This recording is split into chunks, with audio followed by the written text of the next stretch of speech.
Alors aujourd'hui, on va parler d'un souci que tu as peut-être. On va parler de tomates. Et c'est un petit peu une période compliquée en ce moment parce que justement on a eu une première récolte. En tout cas, moi j'ai eu des récoltes de tomates précoces en ce moment. Et là, il y a des variétés qui sont plus tardives, qui sont plus timides à venir.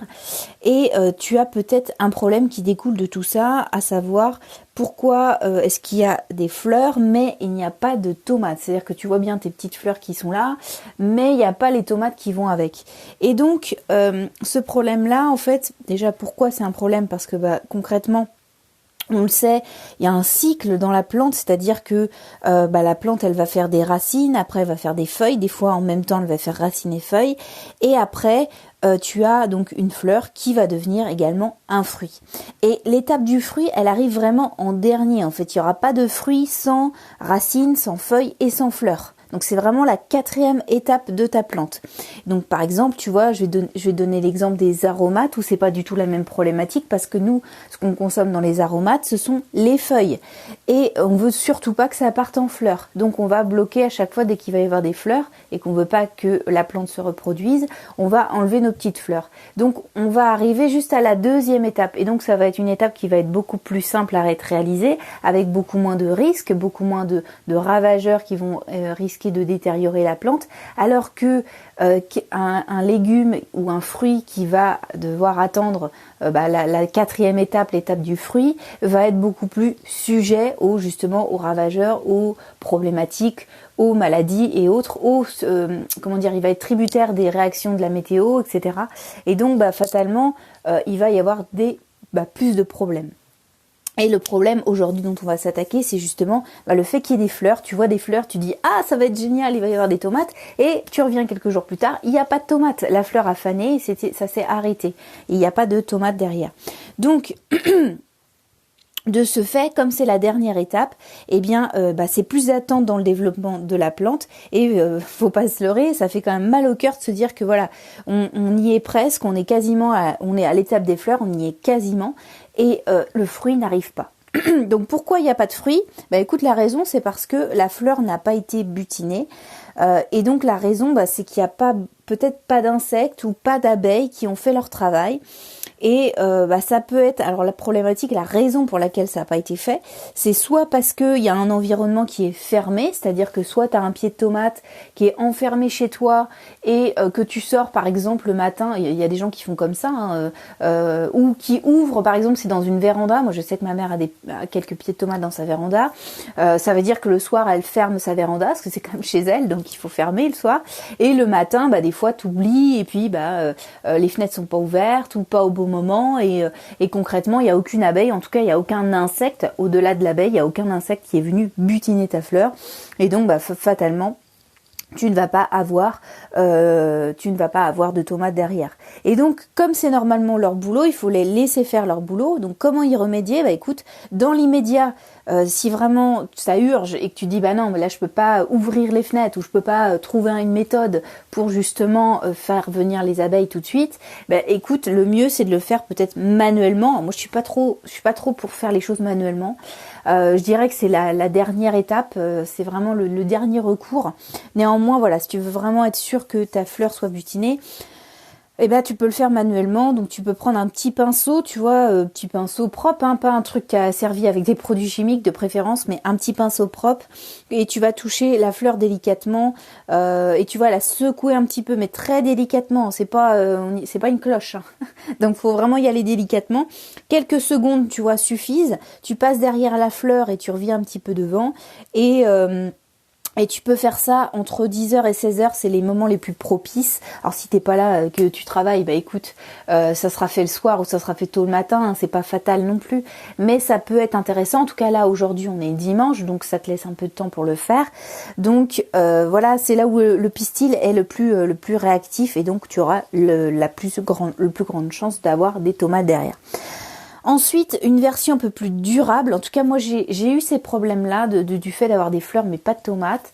Je l'ai eu dans ma serre, notamment lorsque j'ouvrais pas assez les fenêtres. Généralement, dans une serre, la manière la plus optimale d'appréhender une serre, normalement, et chez les professionnels, normalement tu dois fermer toutes tes fenêtres le soir, toutes les portes, les fenêtres le soir, et le matin réouvrir tout. Le problème c'est que déjà moi j'ai pas trop le temps de faire ça, et donc je laisse majoritairement tout ouvert parce que voilà, ça vit, etc. Donc sauf vraiment quand il va y avoir des grosses tombées de température où là je vais être plus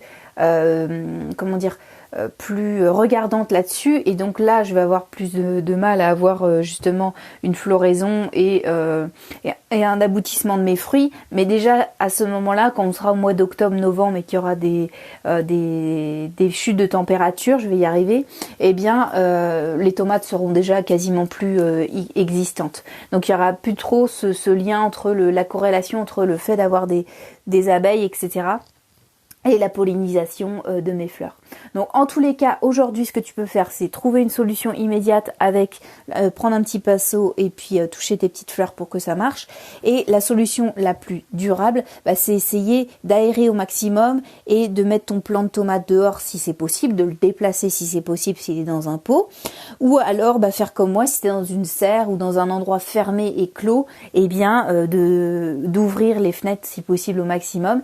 Si tu veux quelque chose de beaucoup plus durable, c'est-à-dire que si vraiment ton plant il est dans ton potager et que tu n'arrives vraiment pas à avoir des pollinisateurs qui viennent, c'est que ça manque d'attractivité dans ton jardin. Ça veut dire que il faut que tu fasses venir des fleurs.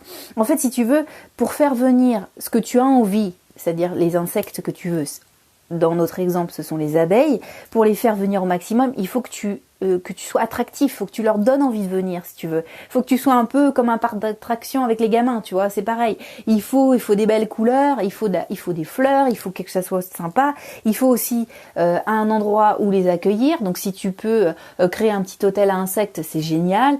Des petits recoins, des petites zones sympas, mais surtout des fleurs et pas n'importe lesquelles. Si vraiment ça urge et que tu as envie d'avoir des fleurs rapidement. Alors maintenant c'est plus trop le moment, mais concrètement tu peux faire des plantes en pot. Si tu as des fleurs en pot chez toi dans ton intérieur, essaye de les laisser dehors si la température le permet, mais amène des fleurs, peut-être même semer des fleurs des champs, des choses comme ça. Bon, en tout cas les abeilles sont attirées par beaucoup les fleurs style lavande, les cosmos, les jacinthes, la bourrache aussi. Moi j'en ai mis beaucoup de la bourrache, elles sont tout le temps, à chaque fois que je vois cette fleur, il y a toujours une abeille ou un bourdon dessus.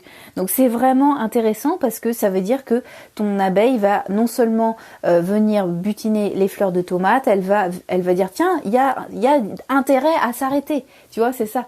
C'est que elle va passer au-dessus de ton jardin, elle va dire ah, il y a matière pour moi, il y a moyen que je récupère du pollen pour ma ruche. Donc c'est ça le but, c'est de vraiment donner envie à l'abeille de s'arrêter et qui plus est de les faire rester. Donc un gîte et le couvert, donc des fleurs et le gîte si jamais tu as moyen de le faire. Mais en tout cas voilà, ça c'est la vision la plus durable. Ça veut dire que si aujourd'hui tu fais un petit effort et que tu amènes beaucoup plus de fleurs dans ton jardin, eh bien ça veut dire que les problèmes que tu as aujourd'hui sur la pollinisation de tes fleurs et pour avoir des fruits, il faut pas se leurrer, eh bien ça va régler le problème. Et ce n'est pas seulement un problème qui peut être lié aux tomates, il y a également tous les légumes fruits, c'est-à-dire les courgettes qui peuvent être problématiques parce que voilà, ça nécessite aussi l'action d'une abeille sur ta fleur pour avoir des courgettes, des concombres également, enfin tous les légumes fruits font partie de cette famille-là, et donc on est tributaire des abeilles.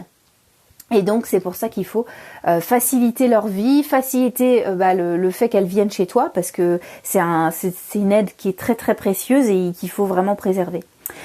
Voilà ce que je pouvais dire. En tout cas, j'espère avoir répondu à ta question. Si tu as d'autres questions, n'hésite pas. Donc sur gojardin, g2ojardin@gmail.com, tu m'envoies un mail et je réponds à tes questions comme je l'ai fait aujourd'hui.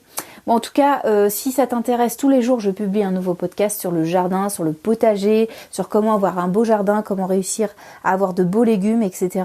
Si ça t'intéresse, tu peux liker ou tu peux t'abonner sur SoundCloud et sur YouTube. Et moi, je vais te retrouver demain pour un nouveau podcast. Allez, bon dimanche, salut!